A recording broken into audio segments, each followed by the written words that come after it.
오늘 우리에게 주신 하나님의 말씀은 시편 51편 우리 5절에서 10절 말씀까지 우리 한 절씩 교독하시겠습니다.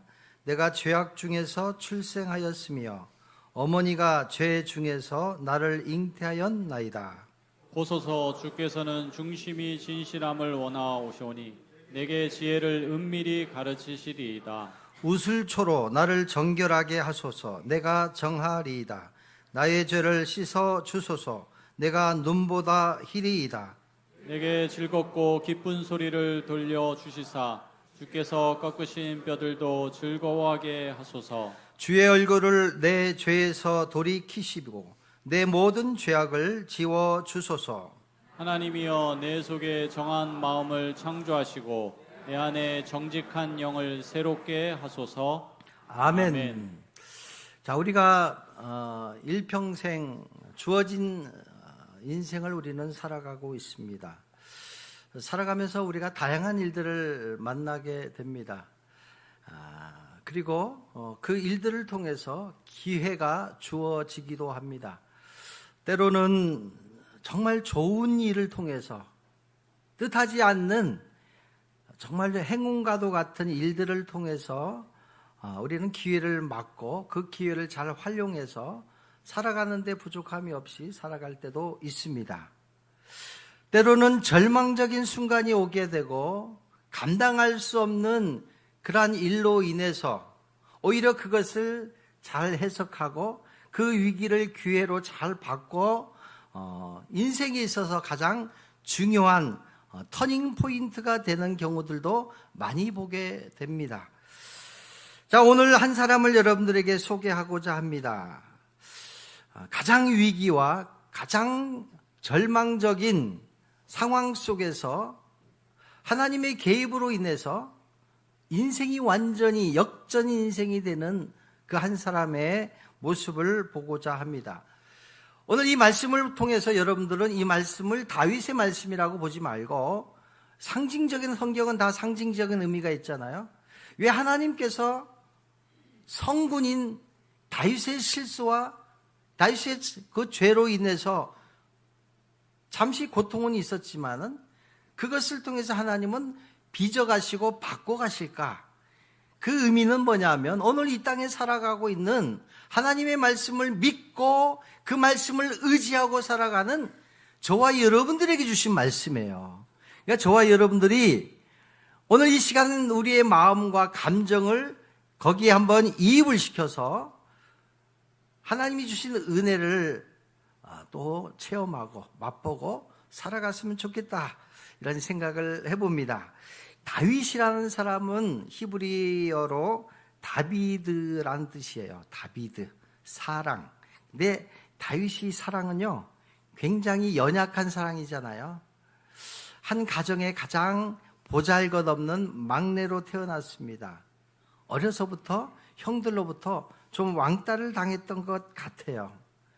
그 보잘것없는 사랑 다윗은 하나님의 놀라운 사랑을 입게 됩니다. 인생 역전을 만들어냅니다. 그리고 그는 그야말로 이스라엘의 왕이 되었고, 그 다윗을 통해서 예수 그리스도가 이 땅에 오게 하는 굉장히 귀중한 통로의 역할을 했던 것을 보게 됩니다. 예수 그리스도는 이 땅에 오셨을 때에 가장 초라한 지역에, 가장 작은 마을에 오셨습니다. 예수님은 이 땅에 오셨을 때에 목수의 아들로 가장 연약한 인간의 모습으로 이 땅에 오셨습니다. 그러나 예수님이 하나님의 사랑의 옷을 입었을 때에 예수 그리스도는 온 인류 구원을 위한 위대한 인생을 살았던 것을 우리는 분명히 확인할 수가 있습니다. 우리가 이 땅에 살아가면서 많은 일들을 보면서 마음이 아파합니다. 전쟁을 통해서도 왜 굳이 저렇게까지 싸워야 될까? 진정한 사랑이 뭘까? 이 세상을 움직이는 것은, 강력한 힘은 전쟁과 폭력이 아닌데 하나님의 사랑이 이 세상을 다스려야 되는데, 구약시대의 많은 사람들은 율법대로 살아가는 것이 최고의 길이다라고 생각을 합니다. 지금도 그래서 유대 나라 이스라엘 사람들은 유대교를 믿는 사람들은 율법대로 살아가는 거예요. 정의가 중요한 거예요. 이 땅에 사랑보다는 정의롭게 살아야 된다. 하나님의 공의대로 살아야 된다. 그래서 미사일을 쏘아버린 거잖아요. 아니 어떻게 핵을 개발해? 핵은 온 인류가 망하는 일인데, 근데 이것을 율법대로 그들은 한 거예요. 자, 하나님께서 예수 그리스도를 이 땅에 보내시고 그 큰 사랑을 입어서 예수님은 이 땅에 우리에게 가르쳐 주신 진리는 뭐냐? 사랑으로 살아가야 된다라는 거예요. 용서하며 살아가야 된다라는 거예요.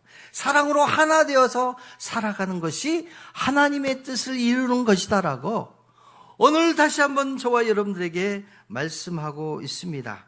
자, 오늘 이 다윗을 통해서 오늘 51편 머릿말에 보시면, 여러분들 성경 머릿말에 보시면 인도자를 따라 부르는 노래 이렇게 해놓고는 그 밑에다가 부제처럼 붙어있는 말씀 있잖아요. 다윗이 밧세바와 동침한 후 선지자 나단이 그에게 왔을 때 이 사건을 배경으로 하고 있습니다. 어쩌면 다윗의 생애에 있어서 가장 큰 실수와 오점을 남기는 대형 사건이 이 다윗에게 일어나게 됩니다. 위기가 왔습니다. 그런데 그 위기를 어떻게 극복하느냐? 참 다윗은 제가 말씀을 준비하면서도요, 정말 다윗의 위대한 것이 이거였어요. 자신의 죄를, 이것을 하나님과의 관계 속에서 풀어내는 거예요. 그 하나님이 어떤 하나님이에요? 공의의 하나님보다는 사랑의 하나님으로, 그 하나님은 나의 부모님, 아버지로 자기의 죄를 풀어내더라고요. 그러니까 가능하겠더라고요. 우리는 하나님이 무서운 하나님, 심판의 하나님으로 우리는 생각하기 쉬운데 다윗은 너무나 연약한 거예요. 그 죄성이라는 것은 죄의 집중적인 그 공격을 받고 완전히 넘어지잖아요. 그런데 이것을 풀어내는 방법, 다윗은 정말 그 안에 있는 믿음을 통해서 하나님을 새롭게 해석하고 그 하나님의 사랑을 입어서 다시 새롭게 거듭나는 그 모습을 우리에게 말씀하고 있습니다. 이 배경을 보면 죄 짓는 배경도 참 중요한 것 같아요. 사무엘하 11장 1절에 보시면 그 해가 돌아와 왕들이 출전할 때에, 그 해라는 것은 봄을 얘기를 하는 거예요. 전쟁할 때가 온 거예요. 겨울이 지나서 봄이 왔습니다. 다윗 왕이 이제 나이가 들어서 이웃 나라를 점령하기 시작합니다. 그래서 이스라엘 군대들을 이제 외국에 보내는 과정이 나와요. 근데 본인은 가지 않고, 나이 많은 핑계로 가지 않고 예루살렘 성 안에 있었습니다. 저녁 때에 다윗이 그의 침상에서 일어나 왕궁 옥상에서 거니는 장면을 한번 연상해 보시기 바랍니다. 예루살렘 저편에 바라보고 있으니까 목욕하는 여인이 보이는 거예요. 아름다운 여인이 보였습니다. 아름다운 여인이었을까요? 죄가 어느 날 갑자기 들어오니까 그 멀리 보이는 여인이 아름답게 보이는 거예요. 거리가 미를 창조한다. 제 얘기가 아니라 니체라는 사람이 거리가 미를 창조한다. 눈에 씌우게 되니까, 유혹이 들어오니까, 쇳덩어리가 살짝 들어오니까 온통 모든 것이 정욕적으로 보이기 시작하는 거예요.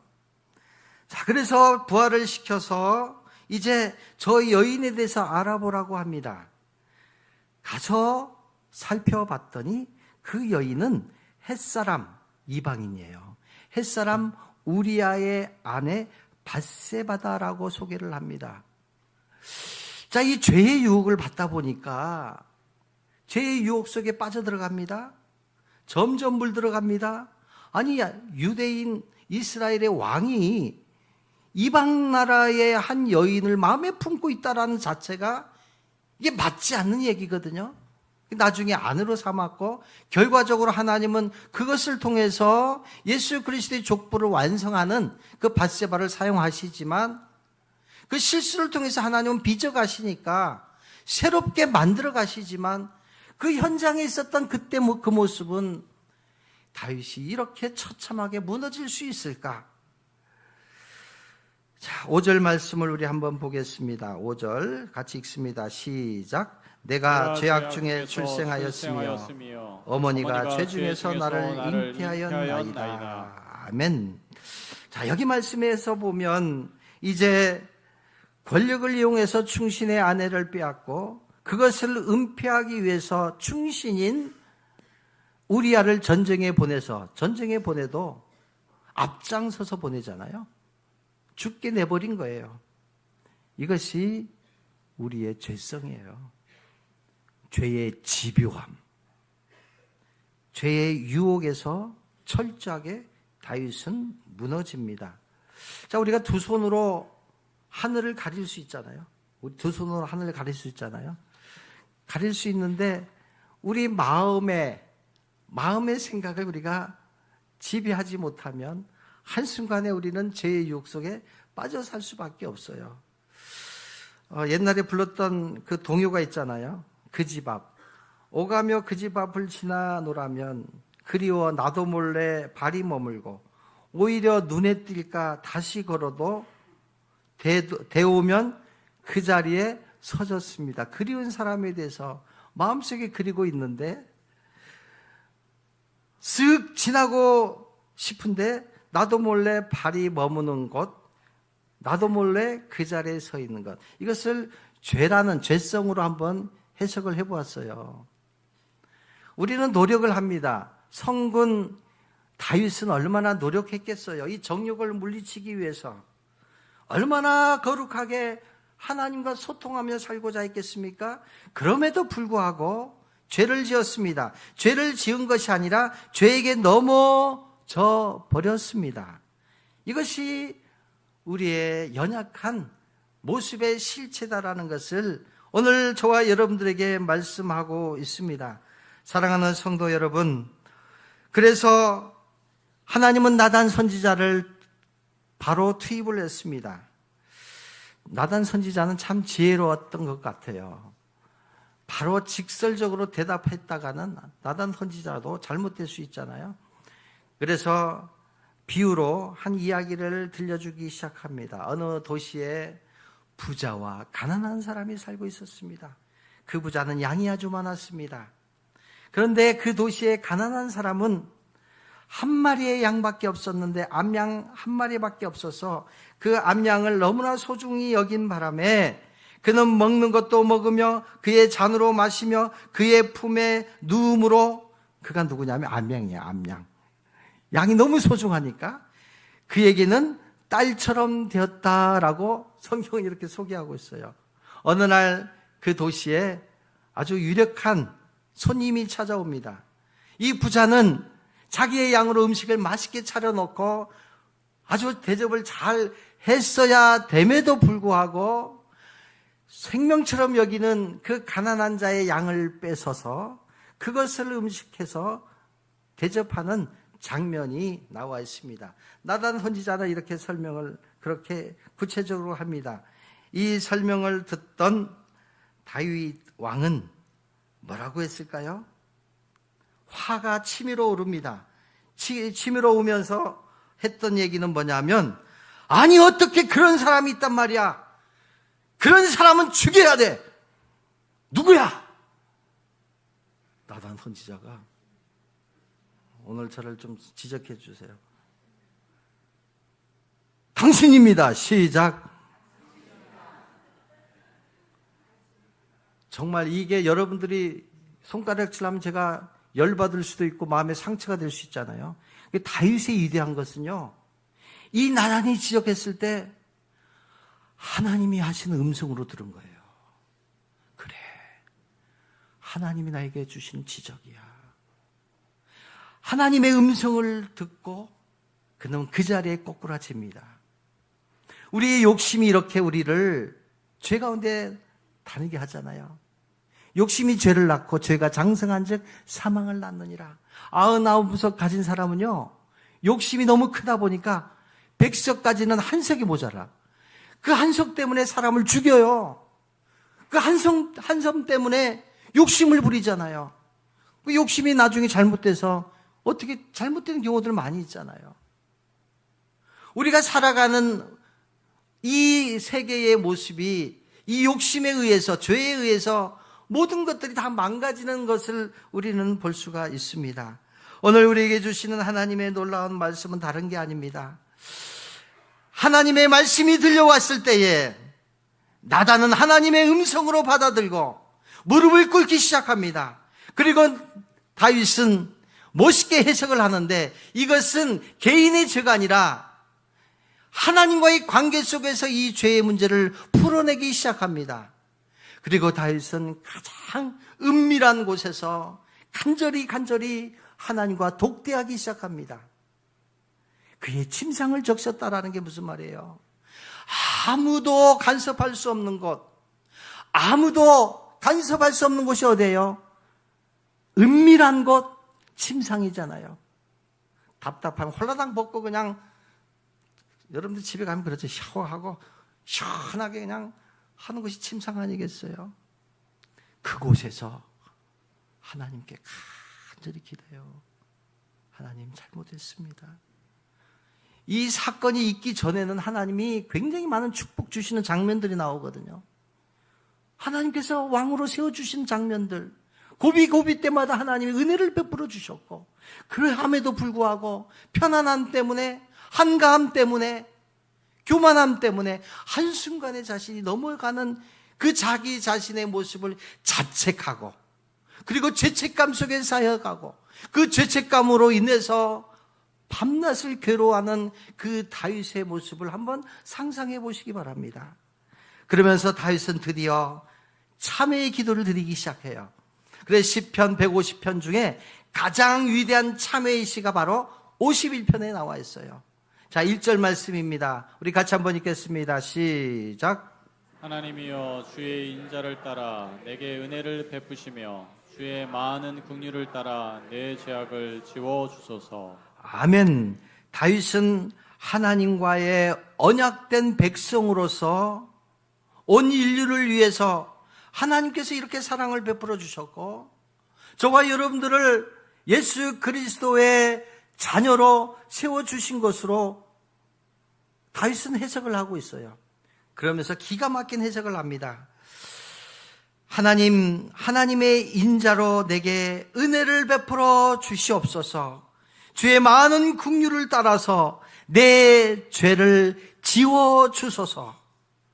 긍휼은 지난번에도 한번 말씀을 드렸지만 어머니의 자궁을 뜻해요. 다윗은 기도하는데, 하나님, 이 긍휼한 어머니의 자궁이 뭐예요? 10개월 동안 어머니는 자기 자식을 몸속에 하나가 됨으로써 극진히 보살피잖아요. 10개월이 되면 탯줄을 끊어서 분리가 돼요. 몸은 분리가 되지만 그 어머니의 눈은 분리가 된 것은 몸이지만 마음은 하나가 되어서 언제나 자식을 향해서 늘 바라보잖아요. 자식이 죄 지으면 더 큰 사랑으로 자식을 품어주잖아요. 자식이 실수하면 본인이 실수한 것으로 여기고 늘 자식을 보면서 아파하는, 이게 긍휼한 거예요. 긍휼한 거. 이것을 하나님이 하나님의 자녀를 향한 마음으로, 그 마음으로 하나님께 기도하는 거예요. 참 다윗은 멋쟁이 같아요. 자기 죄를 고백하면 정말 이게 돌에 맞아 죽어야 될 사람 아니에요. 그런데 다윗은 하나님이 아니라 하나님을 아버지로 부르고 있잖아요. 아버지, 어머니, 나는 죄 지을 수밖에 없는 것 같아요. 그래서 5절 말씀까지 한번 볼까요? 5절 시작. 내가 죄악 중에서 출생하였으며 어머니가 죄 중에서 나를 잉태하셨나이다. 아멘. 이 말씀은 뭡니까? 죄악 중에 출생하였다. 어머니가 죄를 지어서 우리가 태어난 것이 아니라 그만큼 우리는 죄의 유혹에 약하다라는 거예요. 우리가 아무리 노력해도 안 된다라는 거예요. 안 된다라는 것. 그래서 이 죄의 문제를 하나님을 아버지, 나를 불쌍히 여겨주셔야 됩니다. 내가 이러한 죄로 인해서 내가 죄책감 속에서 나는 도저히 살아갈 방법이 없습니다. 주의 긍휼을 구하는 이 멋있는 기도를 하고 있습니다.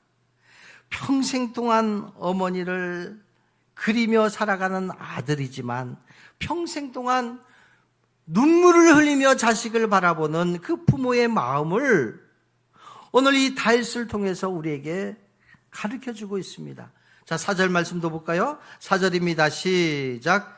내가 주께만 범죄하여 주의 목전에 악을 행하였사오니 주께서 말씀하실 때 의로우시다 하고 주께서 심판하실 때 순전하시다 하리이다. 아멘. 이것을 잘못 해석하면 오해하기 쉬운데 이것을 주석에 뭐라고 해석하고 있냐면 모든 사람에게 지은 죄, 곧 하나님께 지은 죄가 된다라는 뜻이에요.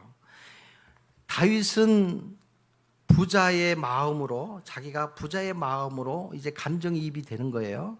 그래서 자기는 그 한 손밖에 없는 그 암양 하나를 가지고 살아가는 그 불쌍한 그 가난한 사람을 뺏은 거잖아요. 착취한 거잖아요. 괴롭힌 거잖아요. 그것을 그 사람에게 죄를 지은 것만이 아니라 하나님께 내가 죄를 지었다라고 해석하는 거예요. 인간관계 속에서 우리는 살아가지만 내가 가난한 사람들에게 폭력을 행사하고 가난한 사람들의 그 부족한 것까지도 착취하고 있다면 그것은 그 사람에게 죄를 지은 것만이 아니라 내가 하나님께 죄를 짓고 있다라는 것으로 다윗은 이렇게 해석을 하는, 어떻게 이렇게 해석할 수 있을까요? 그만큼 하나님 앞에서 살았다라는 거예요. 이게 신전의식이잖아요. 하나님 앞에서 코람데오 신앙이잖아요. 다윗은 이러한 일들을 통해서 완전히 뒤집어지는 거예요. 내가 잠시 유혹에 빠져서 죄 가운데 살았지만 다시 내 안에 있는 하나님의 사랑과 그 하나님의 공의로 인해서 내가 새롭게 태어나기를 원합니다. 그래서 주의 말씀으로, 주의 말씀하실 때 나를 의롭게 하시고 주께서 심판하실 때에 순전하게 해 주소서라고 오늘 다윗은 그렇게 말씀하고 있습니다. 그러면서 6절 말씀에 보면 주께서는 중심이 진실함을 원하시오니 내게 지혜를 은밀히 가르쳐달라고 말씀하고 있습니다. 자, 오늘 우리에게 주시는 말씀은 다른 게 아닙니다. 하나님은 우리의 중심을 보신다라고 말씀하고 있습니다. 우리가 사람들과의 관계 속에서 보면 저 사람을 보면 우리가 결과를 보잖아요. 실수를 했냐 안 했냐 결과를 보면서 그 사람을 판단할 때가 참 많이 있습니다. 근데 하나님은 그것을 보는 것이 아니라 우리의 중심을 보신다라는 거예요. 중심을 보신다. 겉은 번지르하고 아주 달콤한 말을 하지만 그 마음속에 사랑이 없다면, 그 마음속에 나를 향한 중심이 없다면 그것은 거짓이잖아요. 우리 자녀들이 부모님을 사랑한다고 하면서 큰 선물을 갖다 주는데 가만히 보니까 부모 사랑하는 마음이 적어. 존경하는 마음이 없어. 그거 다 보이잖아요. 그런데 자식이 큰 선물은 안 줄지라도 그 자식이 부모님 사랑하는 그 마음이 너무 가득 차. 존경하는 마음이 그냥 심어져 있어.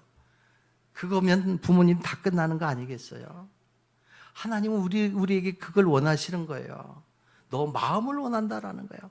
너 중심을 원한다라는 거예요.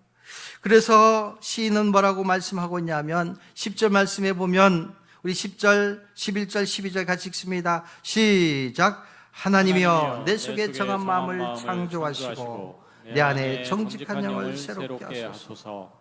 나를 주 앞에서 쫓아내지 마시며 주의 성령을 내게서 거두지 마소서. 주의 구원의 즐거움을 내게 회복시켜 주시고 자원하는 심령을 주사 나를 붙드소서. 자, 이렇게 간절히 기도하면서 이제 딱딱한 그 마음을 하나님 바꿔주시기를 원하고 상한 마음을 하나님께서 부드러운 마음으로 바꿔달라고 간절히 기도합니다. 자, 죽음이라는 게 뭘까요? 죽음은 경직을 얘기를 해요. 딱딱함을 얘기를 합니다. 분리를 얘기하잖아요. 죽음은 분리잖아요. 정말 사랑하는 사람과 어쩔 수 없이 분리시켜버리잖아요. 순간적으로 경직되고 딱딱해져 버립니다. 생명이 뭡니까? 생명이 뭐예요? 하나님께서 우리의 코에 휴 하고 생기를 불어넣어줬더니 부드러워지는 거예요. 딱딱한 마음이 부드러워져요. 연합이 됩니다. 모든 신체 기관들이 유기적으로 다 연합이 되면서 머리에서 명령을 하면 걸어갈 수 있잖아요.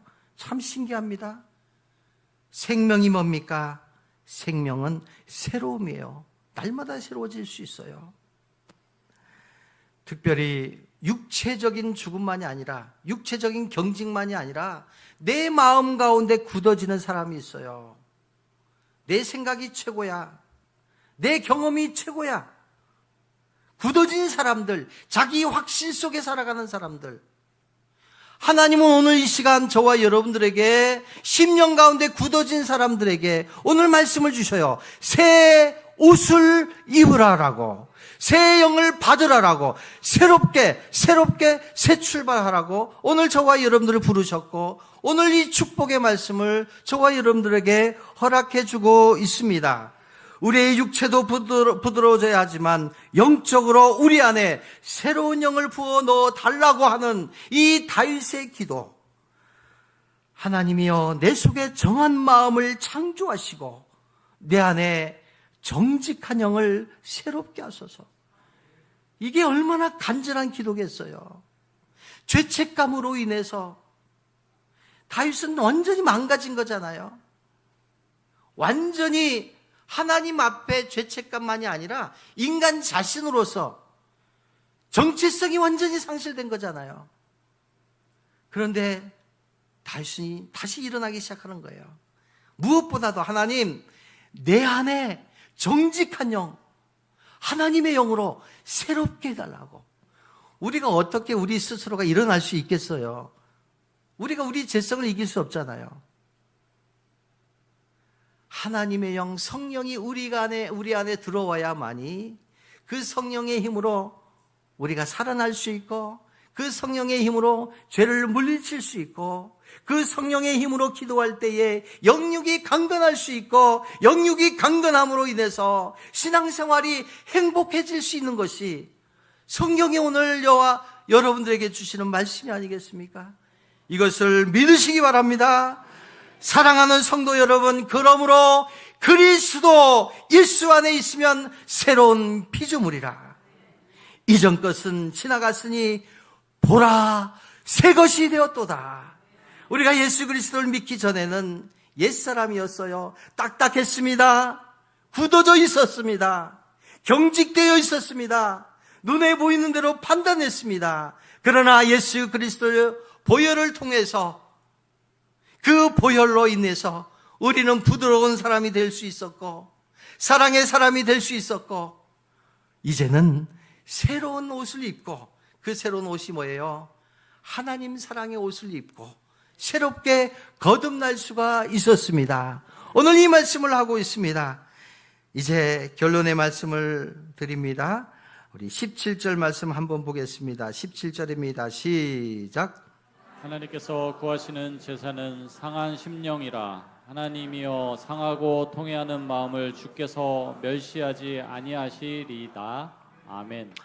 오늘 우리에게 주시는 말씀입니다. 하나님께서 구하는 제사, 우리가 하나님께 드릴 때에 하나님은요, 상한 심령 그대로 가지고 오라고 말씀하고 있어요.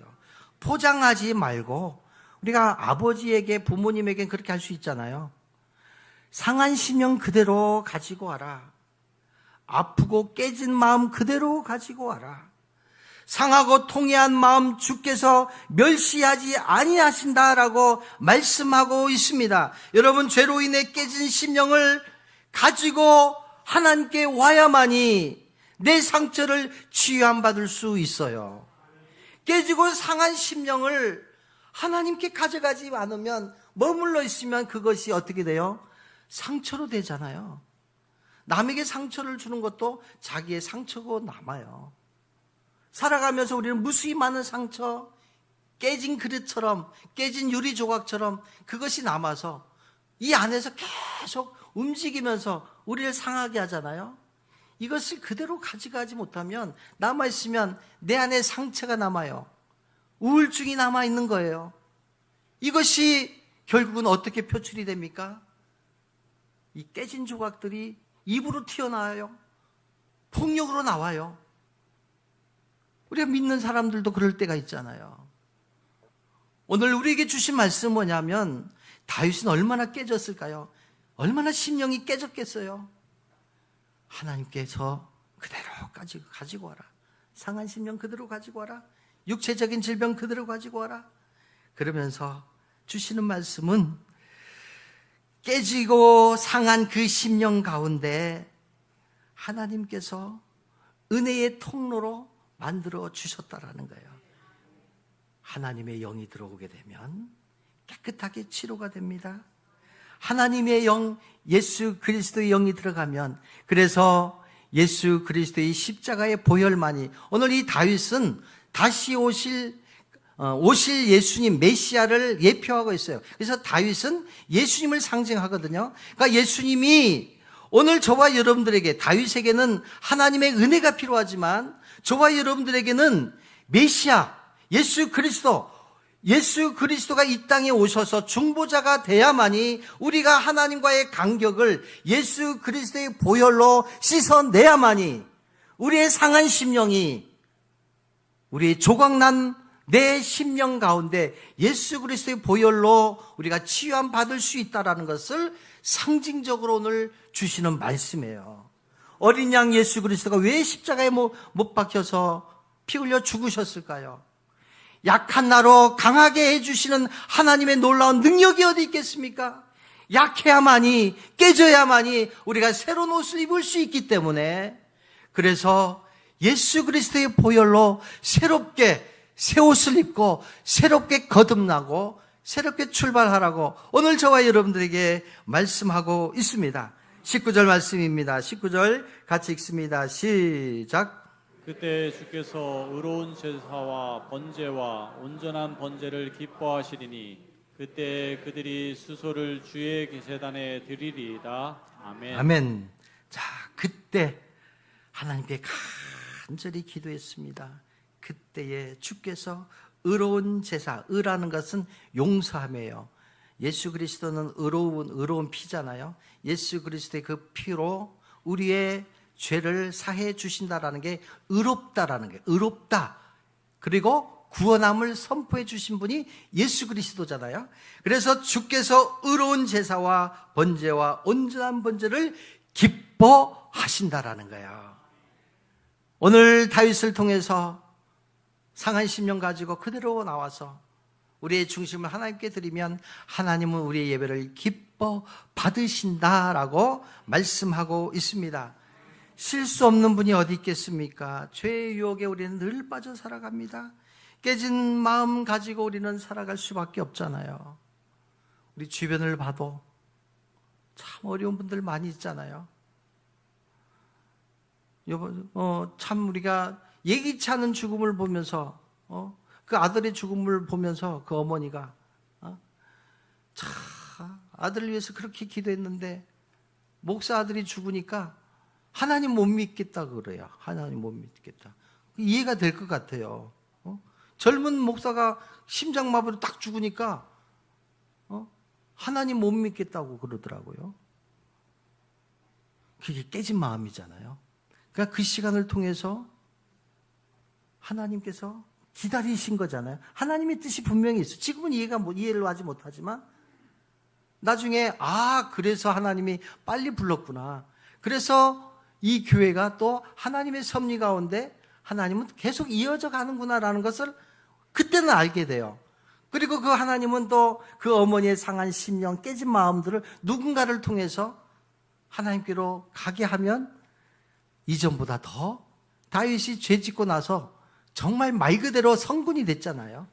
말 그대로 정말 하나님 앞에서 우뚝 서 있는 그런 사람으로 인생 역전됐던 사람이잖아요. 오늘 저와 여러분에게 주시는 말씀이에요. 우리의 깨진 마음들, 상처난 마음들, 우리 기도의 자리에서 그때그때 하나님께 가지고 나오세요. 하나님께 다 보따리 푸세요.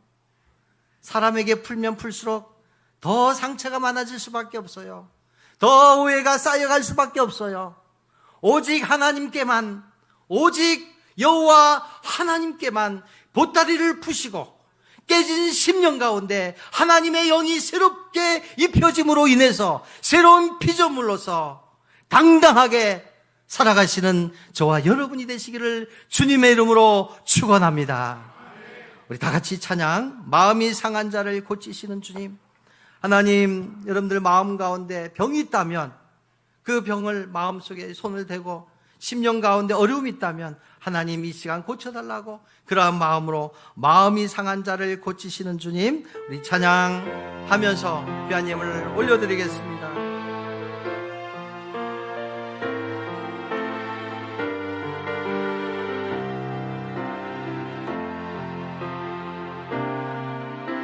마음이 상한 자를 고치시는 주님, 하늘의 아버지 날 주관하소서.